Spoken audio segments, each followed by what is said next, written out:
আসসালামু আলাইকুম সুপ্রিয় দর্শক, আমি শাকিল আর আপনারা দেখছেন বিশ্ব বাংলা কৃষি, সর্বদা কৃষকের পাশে থাকে। সুপ্রিয় দর্শক, আজকের এই ভিডিওতে আপনাদের সাথে এমন কিছু আমের পরিচয় করিয়ে দেব যেগুলি আমাদের আবহাওয়াতে একদম নতুন। এগুলো বিদেশি ভ্যারাইটি এবং এই বিদেশি ভ্যারাইটি আমাদের এলাকায় খুবই ভালো হচ্ছে। এই আমগুলি যদি আপনার পছন্দ হয় তাহলে আপনি ছাদ বাগানে বা বাড়ির আনাচে কানাচে মাঠে একটা করে গাছ অবশ্যই লাগাতে পারবেন। এজন্যই মূলত এই ভিডিওটি তৈরি করা। এজন্য অবশ্যই আপনারা এই ভিডিওটি শেষ পর্যন্ত দেখবেন। আর এই চ্যানেলে যদি আপনি নতুন হয়ে থাকেন তাহলে অবশ্যই চ্যানেলটি সাবস্ক্রাইব করবেন আর পাশের নোটিফিকেশন বেলটি অন করে দেবেন। তো চলুন সুপ্রিয় দর্শক, শুরু করা যাক। সুপ্রিয় দর্শক, প্রথমে যে আমটি দেখতে পাচ্ছেন এটা কিং অফ চাকাপাত।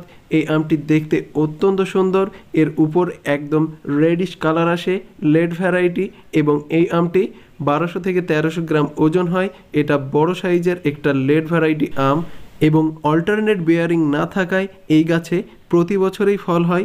এজন্য অবশ্যই আপনারা ছাদ বাগানে এই আমটিকে চাষ করতে পারবেন। প্রয়োজনে আপনারা মাটিতেও এই গাছটি চাষ করতে পারেন। অসংখ্য সুন্দর একটি ভ্যারাইটি। এখন যে আমটি দেখতে পাচ্ছেন এটা নামড্রকমাই শ্রীমং। অনেকে এটিকে পার্পেল নামডকমাই বলে থাকে, কিন্তু অরিজিনাল এটা নামডকমাই শ্রীমং। আপনারা এই আমটি করতে পারেন। এটার অল্টারনেট বেয়ারিং নেই। এই আমটার গড় ওজন আসে প্রায় 1 কেজি। দেখতেও অত্যন্ত সুন্দর, পাকলেও এটা খুব ভালো হয়। আর এটা অত্যন্ত লেট ভ্যারাইটি না, চৌষা আমের সাথেই পাকে। নিঃসন্দেহে আপনারা ছাদ বাগানে এই আমটি করতে পারবেন।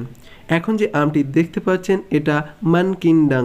এটি একটি কালারফুল ভ্যারাইটি এবং এর সাইজটা খুব বড় হয় না এবং খুব ছোটও হয় না, বেশ সুন্দর। এই আমটি আপনারা করতে পারেন।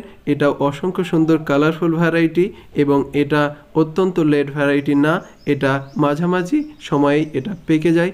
এটা অত্যন্ত সুন্দর ভ্যারাইটি, ছাদ বাগানেও এটি করতে পারেন। এরপরে যে আমটি দেখতে পাচ্ছেন এটা পরিচিত একটি আম, BN7।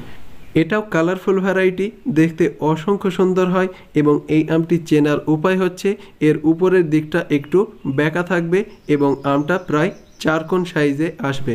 এ দেখেই আমটি খুব সহজেই চেনা যায়। আর ছাদ বাগানে এই আমটি খুবই ভালো হবে।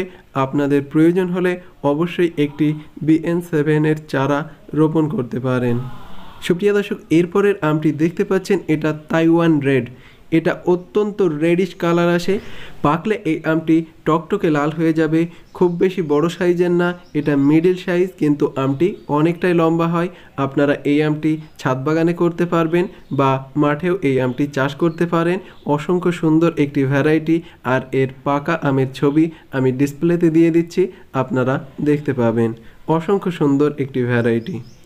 এরপরে যে আমটি দেখতে পাচ্ছেন এটা চিয়াংমাই বা রেড আইভরি। এই আমটি 1 কেজি থেকে 1200 গ্রাম ওজন পর্যন্ত হতে পারে এবং লম্বায় এই আমটা প্রায় 1 ফুট সাইজের হয়। অসংখ্য সুন্দর একটি ভ্যারাইটি এবং টকটকে লাল কালার আসে এই আমটিতে। অসংখ্য সুন্দর ভ্যারাইটি। আর ছাদ বাগানে খুব সহজেই এটি করা যাবে বা টবেও এই আমটি খুব সহজে চাষ করা যাবে। আপনারা এই আমটি চারা একটা রোপণ করতে পারেন। অসংখ্য সুন্দর ভ্যারাইটি হতে চলেছে। এখন যে আমটি দেখতে পাচ্ছেন এটা মিয়াজাকি বা সূর্য ডিম। এই আমটি খেতে ভালো এবং এর সাইজটা 200 থেকে 250 গ্রাম, সর্বোচ্চ 300-350 গ্রাম হতে পারে এবং এর কালারটা অত্যন্ত সুন্দর, একেবারে রেডিশ কালার। আমি কিছুদিন আগে এই আমটি টেস্ট করেছি, সে সম্পর্কে ভিডিও দেওয়া আছে। আপনি যদি দেখতে চান তাহলে আই বাটনে ক্লিক করে ভিডিওটি দেখে নিতে পারেন। অসংখ্য সুন্দর একটি ভ্যারাইটি। এটা আপনারা রাখতে পারেন ছাদ বাগানে বা টবে, খুব সহজেই এটি হয় এবং মাঠে করলে এটা প্রচুর পরিমাণে হবে। সুপ্রিয় দর্শক, এরপরে যে ভ্যারাইটি আছে এটা চিলি ম্যাঙ্গোর একটি ভ্যারাইটি। অরিজিনালে চিলি ম্যাঙ্গো বড় সাইজের হয় এবং ডিসএবিলিটি যে আমগুলি আছে সেগুলি কিন্তু লঙ্কার মতো হয় এবং সেগুলি আমরা দেখতে পাই। এই আমগুলি কিন্তু বড় হয় এবং এর সাথে, যেমন চিয়াংমাইয়ের সাথে ছোট যে আম হয় সেটা লম্বাটে হয় এবং চিলি ম্যাঙ্গোর সাথে যে আমটা হয় সেটা লঙ্কার মতো হয়। এটাই হলো চিলি ম্যাঙ্গো। এরপরে যে আমটি দেখতে পাচ্ছেন এটা পুষা ভ্যারাইটি, পুষা সুরিয়া আম। এটা অত্যন্ত সুন্দর আর এই আমটি পেকে গেলে একেবারে সূর্যর যে কালার আসে ঠিক সেরকম আসে। অত্যন্ত সুন্দর এবং প্রচুর পরিমাণে মিষ্টি। এই আমটি আপনারা অবশ্যই করতে পারেন। ছাদ বাগানেও খুব সহজে এই আমটি চাষ করা যাবে। আপনারা অবশ্যই এই আমটিকে চাষ করবেন। সুপ্রিয় দর্শক, এই ভিডিওটি যদি ভালো লাগে তাহলে অবশ্যই ভিডিওটি লাইক করবেন। এরপরে যে আমের ভ্যারাইটি দেখতে পাচ্ছেন এটা হচ্ছে নামডকমাই বা যেটাকে আমরা সাদা আম বলে থাকি।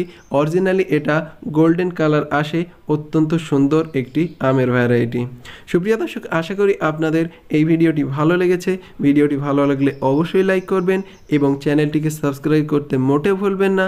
আর কোনো প্রশ্ন থাকলে অবশ্যই কমেন্টে জানাবেন। ধৈর্য ধরে ভিডিওটি শেষ পর্যন্ত দেখার জন্য আপনাকে অসংখ্য ধন্যবাদ। থ্যাঙ্কস ফর ওয়াচিং বিশ্ব বাংলা কৃষি।